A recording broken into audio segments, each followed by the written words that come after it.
O consumo de bebidas alcoólicas atrapalha diretamente o desenvolvimento profissional e há diversos estudos que demonstram uma relação direta entre uso abusivo de álcool e desemprego. Por um lado, a perda de trabalho muitas vezes é um gatilho para iniciar o uso abusivo de álcool. Por outro lado, as faltas recorrentes, sem justificativa alguma, as ressacas constantes, a perda de produtividade e credibilidade impossibilitam a permanência do alcoólatra em um posto de trabalho. Segundo a Organização Internacional do Trabalho, o álcool é responsável por 50% das ausências nos serviços. Agora engana-se que quem acha que esse tipo de estatística diz tão somente respeito à classe trabalhadora mais baixa. Altos executivos também enfrentam o mesmo problema. Hoje nós vamos falar sobre essa relação complicada entre o álcool e a vida profissional. Em todas as hipóteses, informação é a sua melhor dose de esperança.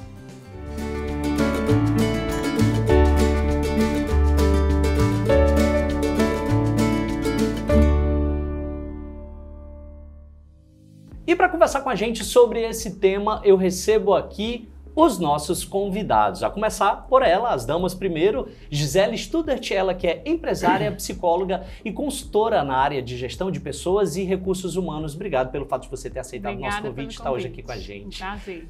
E junto aqui com a Gisele, esse cara que tem uma história de vida mais do que impressionante. Ele é um ex-milionário que resolveu por conta própria morar na rua, pediu esmola e hoje trabalha com grandes projetos de caridade, ajudando a quem já teve um problema parecido ou na mesma vibe que você teve. Não é isso, Jorge? É mais ou menos assim?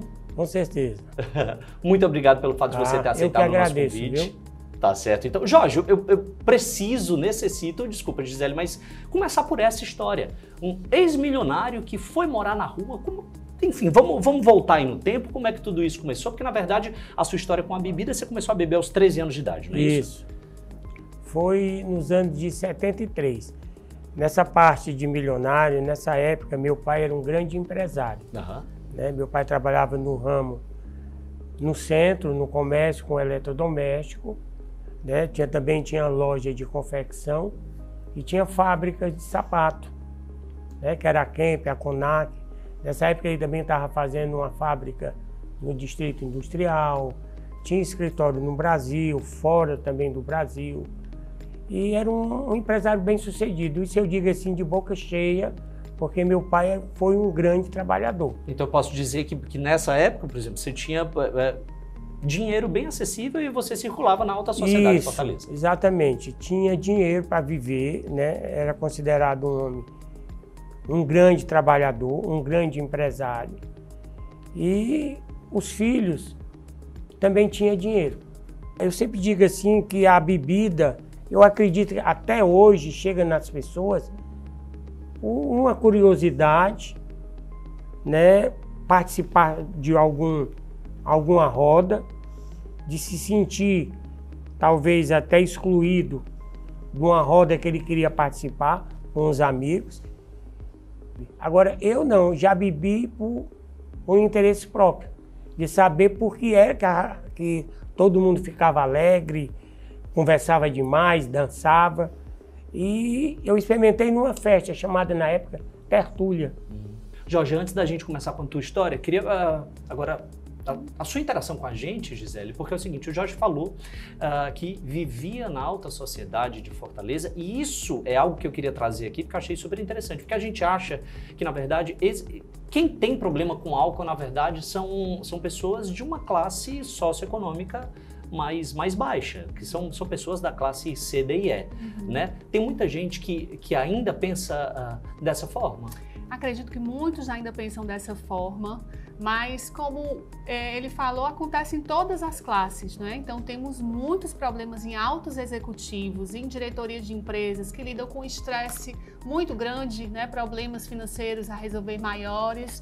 Então eles também são bastante acometidos com problemas com álcool e drogas. Então quando a gente fala de impacto na vida profissional, eu não estou trazendo só o impacto na vida profissional de desculpa o linguajar, mas de um peão, ou seja, de alguém que está lá embaixo da linha profissional. A gente está falando de tudo. daquela pessoa de chão, de fábrica operacional, como também daquele executivo e diretor. Acredito que esse problema acomete a todos, por problemas anteriores, psicológicos, socioculturais, mas nós, como RH de empresas, devemos cuidar de todos. Jorge, essa realidade que você está trazendo, eu estou achando de extrema importância e extremamente interessante, porque eu acho que ainda existem muitas pessoas que pensam dessa forma, que na verdade é só lá embaixo, entenda onde que eu quero chegar, que a gente tem esses problemas, mas você que viveu isso, você pode afirmar que é o contrário, né? Com certeza, em termos do alcoolismo em si, ele está dentro de todas as classes sociais. Você ficar bêbado é uma coisa diferente, né? No início até bom né? Você se sente mais leve, se sente mais alegre. Sim, entendo. Vamos dizer, se você é tímido, você se torna um cara fabuloso. Você vai fazer parte de qualquer roda. Agora é engraçado que, dependendo da sua situação emocional, do seu estado de espírito, a bebida talvez lhe traga um retrocesso. O Jorge tem algo... Na verdade, eu acho que sua vida deveria sim ser transformada em um filme, porque as coisas que eu sei, as coisas que eu queria trazer para cá parecem meio que surreais. Para você ver, o Jorge foi o responsável, ele junto com uma ex-companheira, pela criação de um estabelecimento comercial. Você criou aquele estabelecimento comercial e resolveu por conta própria, quando você decidiu morar na rua, você foi pedir esmola em frente a esse estabelecimento, não é isso? Isso, exatamente. Eu tive um caso e, vamos dizer, eu fui formar uma família, né? Isso foi até já minha quarta família, né? E fiz um restaurante, né? Fiz esse restaurante ali na Vajota. E foi na época que o alcoolismo e as outras drogas começaram a crescer muito.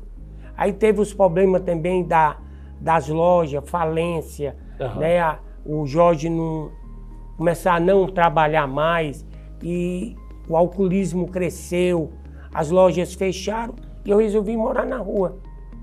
E morei 2 anos na rua, né? Ninguém me colocou na rua, eu mesmo quis morar na rua, pedi esmola num sinal, em vários sinais ali da Vajota.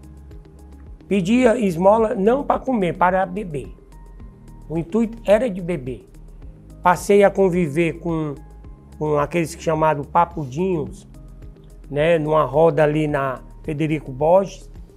Morava e dormia ali. Depois me convidaram para morar num terreno baldio. E você foi? E eu fui morar lá e me sentia muito bem. Foi muito fácil eu conviver com o meu alcoolismo e conviver com a vida do alcoolismo. Olha, doutora, parece surreal, mas incrível. A gente só acredita que é realidade porque o Jorge está aqui contando tudo isso pra gente. Eu fico me imaginando agora, que eu queria trazer para você é o seguinte: o Jorge, que foi um grande empresário nessa época em específico, né? Não que você deixe de ser, o que não continue sendo, até mesmo porque o trabalho social que você faz é fantástico, e se alguém não tivesse a habilidade de administrar, né, como você tem, acredito que seja algo nato seu, né, você não estaria com tantos projetos, mas nesse caso em específico que eu digo, eu imagino como deveria ser, ou como deve ser alguém que, por exemplo, que quer chegar em um alto cargo dentro de uma empresa, porém que não bebe. Como que essa pessoa deve se portar, por exemplo, em uma reunião, em um almoço de negócios, onde pelo menos a gente tem aquela imagem de que em um almoço de negócios os executivos vão beber e vão tomar uísque, vão fazer uma coisa ou outra. Como que fica isso? Olha só, é sempre uma questão muito delicada tocar nesse assunto, né? Bebidas e ética no trabalho. Especialmente nessas festas de final de ano, me perguntam muito sobre etiqueta corporativa. Então, acho que tudo dentro de um bom senso, ele é permitido. Então, as festas, reuniões que tem uma tacinha de vinho e você consegue lidar com aquilo de forma tranquila, serve para uma boa socialização. Porque para nós crescermos, nós temos que fazer relações, networking, e muitas vezes a bebida está inclusa nesse contexto, concordam? Sendo que, quando você se dar conta que você tem problemas com o fato de beber, acredito que a melhor coisa é você colocar isso claro e abertamente. Olha, gente, queria muito poder acompanhar vocês, mas eu tô com um certo probleminha. Ou então brinca, fiz aqui uma promessa de passar tanto tempo sem beber, então eu vou ficar fora dessa bebida por hoje. Eu acredito que quando você coloca isso de uma forma clara e amigável, todos aceitam. Porque, de fato, em alguns momentos, especialmente quem quer crescer, que precisa fazer relações com pessoas superiores, a bebida faz parte. Né? Hoje já trabalhamos muito para não dizer aquilo, você não pode beber no ambiente de trabalho. Alguns contextos eu acho que são permitidos e fazem parte. Quando passa da margem que você vê que vai causar problemas, você faz uma festa de final de ano e a pessoa se excedeu, aí sim é o momento de alguém te dar um toque, você ficar atento para que isso, ao invés de lhe ajudar, passe a lhe prejudicar. Então é sempre a questão do bom senso e a dica principal é você ser claro. Eu tenho um problema e eu vou ter que cuidar e tratar disso. Gisele, Jorge, vocês vão continuar aqui com a gente, até mesmo porque eu tenho certeza que o Jorge tem muito mais coisa para contar e você muito mais dicas, né, para passar para todo mundo que está em casa. Porém, agora a gente vai para um breve intervalo, mas daqui a pouco a gente está de volta ainda com muito mais coisa boa para você, até mesmo porque a gente quer saber como foi que o Jorge conseguiu sair dessa. Rapidinho, a gente volta já já, não sai daí.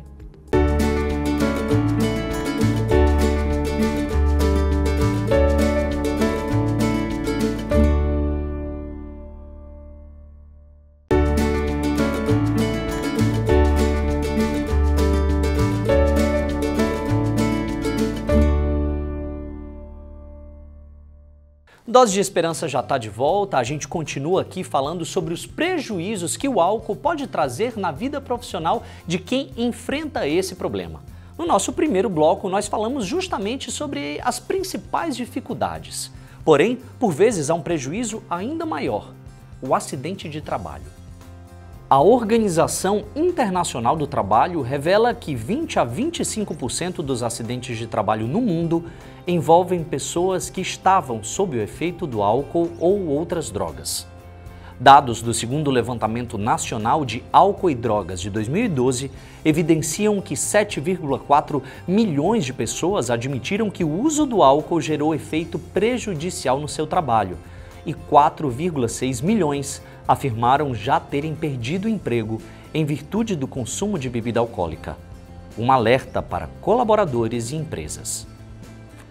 Já de volta aqui com o nosso programa e deixa eu reapresentar aqui os nossos convidados. Eu estou recebendo aqui a Gisele, ela que é empresária, psicóloga e consultora na área de gestão de pessoas e recursos humanos, e o Jorge Damasceno, que, pasmem, presta atenção que eu acho isso tão televisivo. O cara é um ex-milionário, foi morador de rua, enfrentou então durante muitos anos o problema com o álcool, mas está aqui para contar a história dele e nesse segundo bloco ele vai contar pra gente como é que foi essa sua remissão. Quando é que o álcool saiu da tua vida, Jorge?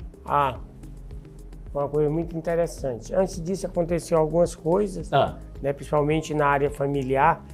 Hoje eu defendo muito a área familiar. O meu alcoolismo em si, ele aumentou muito pelas percas de família.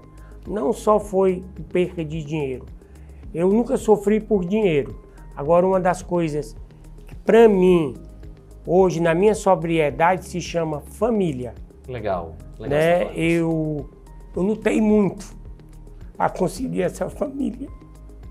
Mas eu consegui demais, sabe? Eu lutei demais, lutei. Era um sonho do Jorge Damasceno, ele ter filhos ao lado e uma esposa.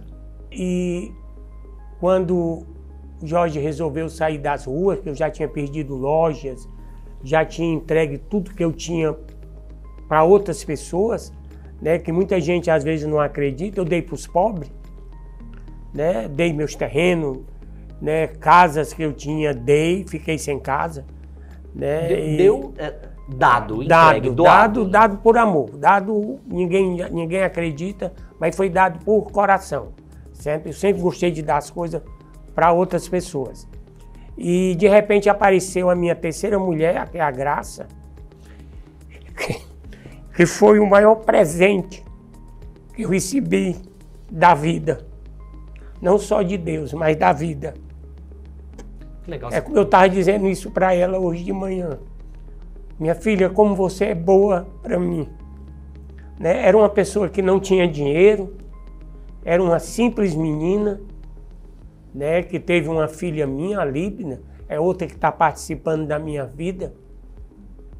E ela veio para me ajudar a minha volta à sociedade, né? Com um aperto de mão, um beijo. E a gente foi morar junto. A gente morou dentro de uma casinha lá no Maracanaú, só tinha um quarto. E eu disse, e é aqui que eu vou começar uma nova vida. E tem chance. Ninguém pode desistir, porque eu não desisti ainda. Eu ainda tenho muita coisa para fazer. Não desistiu ainda e não vai desistir. E não vou desistir, porque Muito bem. O meu objetivo é vencer o meu objetivo, né? De continuar com a minha gracinha. A gente ganhou um presente de Deus, que foi a moradia, né? Estamos ganhando vários presentes de Deus, espiritualmente, materialmente. Hoje a minha esposa, a Graça, ela faz parte da minha recuperação, né? Hoje eu tenho mais de alguns anos sem beber, sem usar droga. Digo para vocês que a lembrança sempre fica, né? Todo dia o Jorge se lembra das drogas, todo dia se lembra do álcool, né? E trabalho com palestra, ajudo as crianças, ajudo adolescente, ajudo o idoso. Não sou rico, mas sou feliz. Você pode não ser rico de dinheiro, mas rico de emoção, rico de vida. Sou muito rico. E rico de alegria também, porque a gente tem certeza que esse choro que você esboçou aqui, na verdade, é um choro de alegria. Eu, às vezes, quando eu acordo de manhã, quando eu me arrumo, eu digo para mim mesmo, você tá tão bonito. Olha aí. Né? Rapaz, eu gosto muito de mim. Eu gosto do que faço. Né? O importante na minha vida, eu aprendi com a vida, com Deus. Faça o que você gosta, que você vai conseguir. Que bacana, Jorge. Né? Olha, algo super interessante que o Jorge falou aqui, que na verdade a gente pesquisando um pouco mais sobre esse tema, doutora, que era exatamente isso que eu quero trazer agora, é a respeito da autoestima e a respeito então também da aparência. Acho que todo mundo deve concordar comigo que, obviamente, se você... Aliás, em qualquer empresa, qualquer cargo que você trabalha, você precisa ir bem apresentado, bem vestido. E, na verdade, eu acho que um dos pontos que mais entrega para todo mundo que você está passando por dificuldades é esse descaso com a autoestima, né? As pessoas da empresa, quando você vai trabalhar de uma forma mais desleixada e até desleixando da sua higiene pessoal, em muitos casos, as pessoas começam a perceber. É mais ou menos por aí, doutor? São os indícios claros que a pessoa está pedindo ajuda, né? E muitas delas, no primeiro momento, elas negam que precisam de ajuda. Elas acham que estão sob controle, mas começam a aparecer os primeiros sinais. O que acontece é que ou ela vai receber uma instrução de alguém que ele precisa buscar ajuda, pode ser que ele não compreenda no primeiro momento, mas vai chegar um momento que ele diz, opa, alguém tinha razão, eu realmente não estou bem, preciso me cuidar. Nesse momento, quando a pessoa toma consciência que precisa de ajuda, aí acontece de vários sujeitos como poderem ajudar. Sim. A empresa pode ajudar com a palavra, com orientações. Né? E Gisele, como tocar num assunto tão delicado? Como chegar para alguém? Existe o melhor jeito, aliás, não seria o melhor jeito, mas o menos pior jeito de você chegar para alguém e falar sobre Perfeita pergunta, não é? É super delicado dar feedback. A maneira que eu aprendi de dar feedback, feedbacks delicados, é dizer assim, olha, o que eu tenho para te falar vai ser muito delicado, mas eu queria falar para o seu bem. Eu percebo, posso estar enganada, mas eu percebo que você deve estar passando por algum problema em casa ou no trabalho, o seu rendimento caiu, a sua aparência está desleixada, alguns comportamentos seus estão estranhos, você sai do ambiente de trabalho, se ausenta, talvez seja para beber, não sei o que está acontecendo. Quero me colocar aqui à disposição para a gente conversar. Entenda que eu estou aqui para lhe ajudar e que você precisa de ajuda. Aí você também, nesse momento, pode dar algumas orientações. é sempre muito delicado, mas quando você pede, dizendo que é delicado e a sua percepção é que você pode estar enganada, mas você abre um canal de comunicação para que essa pessoa se abra e também seja sincero e você faça uma escuta terapêutica e que possa ajudar esse ambos para todos e para a empresa também. Legal isso. Jorge, como foi essa tua percepção, né? Que eu digo, em algum momento você deve ter olhado no espelho e visto de como você era e de como você estava, que eu digo, a partir do momento que você vai morar na rua, você não tem uma higiene tão bacana, você não tem um local ideal, ou enfim, nem conta com as condições financeiras necessárias para que você tivesse todos os cuidados que antes você tinha. Você teve esse feedback de alguém ou foi algo que você mesmo se tocou? O Jorge, foi ele mesmo que se tocou na rua, né? Eu tentei beber 2 copos de cachaça e não entrou. E a dona Deinha olhou para mim e disse assim, vai para casa. Eu disse, sabe de uma coisa? Acho que eu vou para casa. E de lá até hoje eu nunca mais bebi. Né? Eu cheguei em casa, fui internado. Dizer que não bebi, eu tive uma recaída, mas não consegui beber a latinha toda de cerveja. Né? Passou uma pessoa e bateu na lata, saiu correndo. Na mesma hora recebi muita ajuda. Pera. Em uma recaída que você teve, você estava bebendo, uma latinha na mão? Eu estava ali na Alguém do nada passou e fez... Estava na praia de Iracema, era dia de Natal, era dia de ano. A Gracinha tinha saído e quando eu fiz isso na lata, passou uma pessoa, deu uma mãozada na lata, que a lata foi bater no outro lado da rua e eu fiquei olhando. E essa pessoa passou e saiu, continuou correndo. Aí eu entrei, voltei para dentro da sala onde eu estava esperando a Graça, né? E a Graça chegou, também não falei, só falei depois. Você acredita em coincidência, Jorge? Eu acredito que Deus, os anjos, tudo na vida é assim, muito espiritual, né? Aonde tem Deus, aonde tem anjos, faça a sua parte. Eu só digo para aqueles que estão precisando de ajuda, hoje, de imediato, se estiver bebendo, peça ajuda e deixe de beber, não vale a pena. Estão usando droga, eu trabalho com isso há 16 anos. Pessoas idosas que são recusadas pelas próprias famílias, pelos filhos, porque são alcoólatras. E não podem ser assim. O seu bêbado, ele tem valor. Abrace, beije, dê uma chance para ele viver novamente, como deram para mim. Eu sou muito feliz mesmo, sabe, sem bebida. Se eu pudesse, como hoje eu faço um trabalho de recuperação, voluntariamente, não cobro nada. Digo isso de coração aberto. Eu não preciso de dinheiro para salvar uma vida. Não preciso, porque Deus me recompensa com muita felicidade. Ele recompensa um projeto que eu tenho, né, de ajudar os pobres. Isso é o slogan mais antigo do mundo, mas é o slogan mais valioso do mundo. É você ajudar as pessoas necessitadas. Isso não é feio, isso não é política. Isso é amor, é caridade. É você dar um prato de comida a uma pessoa que está com fome, dar uma cesta básica para uma pessoa que precisa colocar alimento na sua casa. É o que falta. Eu acho assim, que a bebida alcoólica jamais vai deixar de existir, as drogas ilícitas jamais vai deixar de existir.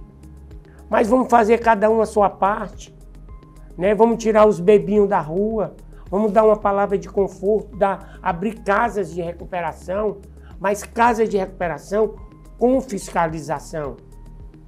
Olhar as casas de recuperação para as crianças, fazer de acordo com como manda o figurino. Uma criança, ela precisa ser feliz, então o ambiente é de felicidade.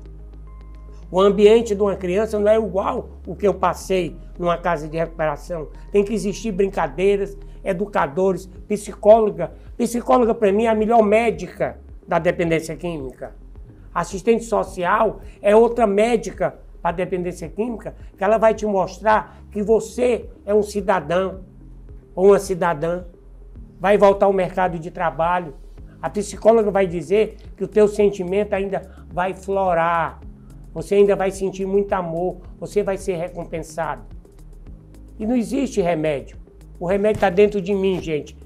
Quem tiver problema com alcoolismo ou com outras drogas, o remédio está com você, não está com o farmacêutico. Legal isso. E algo que eu achei mais bacana agora, eu queria fazer pergunta não para a psicóloga, não para a consultora, mas para a Gisele, né? Quando eu falei aqui sobre a coincidência, na verdade você se arrepiou, né? Eu acho que não tem como não é? Não tem como a gente não se tocar e não se motivar com toda essa sua história. E te digo mais, Jorge, eu não acredito que nada na nossa vida aconteça por acaso e acredito mais ainda que talvez você tenha passado por tudo isso para você aflorar ainda mais a sensibilidade. Certeza. Até mesmo porque tudo que você está falando aqui e essa tua emoção, você não está falando de si, você está falando do outro.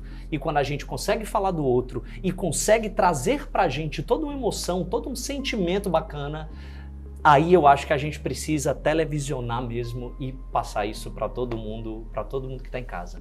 A Gisele também fica assim motivada, Gisele? Olha, eu agradeço o convite porque a gente aprende muito a ser um ser humano melhor.